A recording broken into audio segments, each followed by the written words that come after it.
स्वच्छ मतदार याद्यांद्वारे निवडणूक होईल अशी अपेक्षा होती असं म्हणत आमदार रोहित पवार यांनी राज्य निवडणूक आयोगावर टीका केलेली आहे।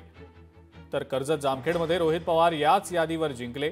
निवडणूक घेतली गेलेली होती जी यादी, ज्या यादींमुळे ते निवडून आले त्या यादीत आणि आत्ताच्या यादीत फरक दाखवा, यादीत फरक दाखवा आणि माझ्याकडनं 1000 घेऊन जा अशी ऑफरच महसूल मंत्री चंद्रशेखर बावनकुळे यांनी रोहित पवारांना दिलेली आहे।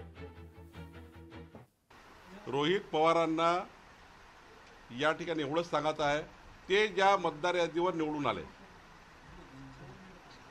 ती मतदार यादी आणि नगरपालिकेची मतदार यादी त्यात फरक दाखवा आणि 1000 रुपये मिळवा। माझ्याकडनं तुम्ही त्यांना सांगा 1000 रुपये बावनकुळेकडनं घेऊन जा, मला फरक दाखवा।